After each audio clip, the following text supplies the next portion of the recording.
The shaking. I saw some, with strong faith and agonizing cries, pleading with God. Their countenances were pale and marked with deep anxiety, expressive of their internal struggle. Firmness and great earnestness was expressed in their countenances, large drops of perspiration fell from their foreheads. Now and then their faces would light up with the marks of God's approbation, and again the same solemn, earnest, anxious look would settle upon them.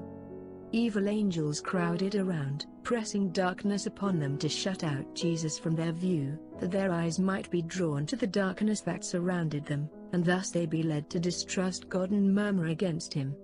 Their only safety was in keeping their eyes directed upward. Angels of God had charge over His people, and as the poisonous atmosphere of evil angels was pressed around these anxious ones, the heavenly angels were continually wafting their wings over them to scatter the thick darkness. As the praying ones continued their earnest cries, at times a ray of light from Jesus came to them, to encourage their hearts and light up their countenances. Some, I saw, did not participate in this work of agonizing and pleading. They seemed indifferent and careless.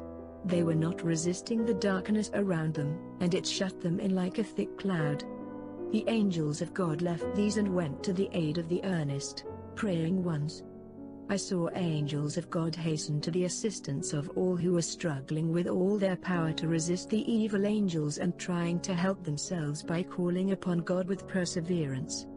But His angels left those who made no effort to help themselves, and I lost sight of them. I asked the meaning of the shaking I had seen and was shown that it would be caused by the straight testimony called forth by the counsel of the true witness to the Laodiceans. This will have its effect upon the heart of the receiver, and will lead him to exalt the standard and pour forth the straight truth. Some will not bear this straight testimony. They will rise up against it, and this is what will cause a shaking among God's people.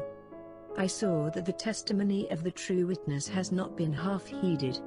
The solemn testimony upon which the destiny of the church hangs has been lightly esteemed, if not entirely disregarded. This testimony must work deep repentance. All who truly receive it will obey it and be purified. Said the angel, "List ye." Soon I heard a voice like many musical instruments all sounding in perfect strains, sweet and harmonious. It surpassed any music I had ever heard, seeming to be full of mercy, compassion, and elevating, holy joy. It thrilled through my whole being. Said the angel, "Look ye." My attention was then turned to the company I had seen, who were mightily shaken.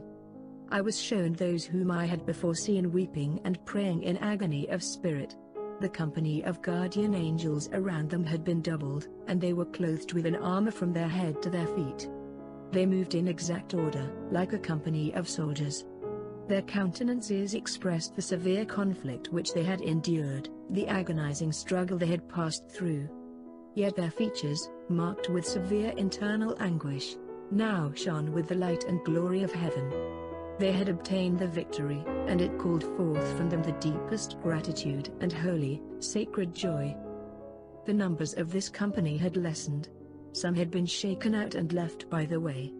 The careless and indifferent, who did not join with those who prized victory and salvation enough to perseveringly plead and agonize for it, did not obtain it, and they were left behind in darkness, and their places were immediately filled by others taking hold of the truth and coming into the ranks. Evil angels still pressed around them, but could have no power over them. I heard those clothed with the armor speak forth the truth with great power. It had effect. Many had been bound, some wives by their husbands, and some children by their parents.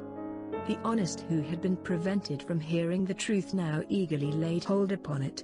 All fear of their relatives was gone, and the truth alone was exalted to them. They had been hungering and thirsting for truth. It was dearer and more precious than life. I asked what had made this great change. An angel answered, "It is the latter rain, the refreshing from the presence of the Lord." The loud cry of the third angel. Great power was with these chosen ones. Said the angel, "Look ye." My attention was turned to the wicked, or unbelievers. They were all astir. The zeal and power with the people of God had aroused and enraged them. Confusion was on every side. I saw measures taken against the company who had the light and power of God. Darkness thickened around them, yet they stood firm, approved of God, and trusting in Him. I saw them perplexed. Next I heard them crying unto God earnestly. Day and night their cry ceased not, "Thy will, O God, be done. If it can glorify Thy name, make a way of escape for Thy people. Deliver us from the heathen around about us. They have appointed us unto death, but Thine arm can bring salvation." These are all the words which I can bring to mind. All seem to have a deep sense of their unworthiness and manifested entire submission to the will of God, yet, like Jacob, every one, without an exception, was earnestly pleading and wrestling for deliverance. Soon after they had commenced their earnest cry, the angels, in sympathy, desired to go to their deliverance. But a tall, commanding angel suffered them not. He said, "The will of God is not yet fulfilled. They must drink of the cup. They must be baptized with the baptism." Soon I heard the voice of God, which shook the heavens and the earth. There was a mighty earthquake. Buildings were shaken down on every side. I then heard a triumphant shout of victory, loud, musical, and clear. I looked upon the company, who, a short time before, were in such distress and bondage.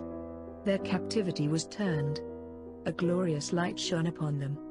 How beautiful they then looked! All marks of care and weariness were gone, and health and beauty were seen in every countenance.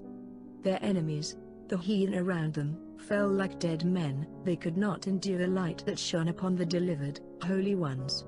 This light and glory remained upon them, until Jesus was seen in the clouds of heaven, and the faithful, tried company were changed in a moment, in the twinkling of an eye, from glory to glory. And the graves were opened, and the saints came forth, clothed with immortality, crying, "Victory over death and the grave," and together with the living saints they were caught up to meet their Lord in the air, while rich, musical shouts of glory and victory were upon every immortal tongue. Early Writings, page 269.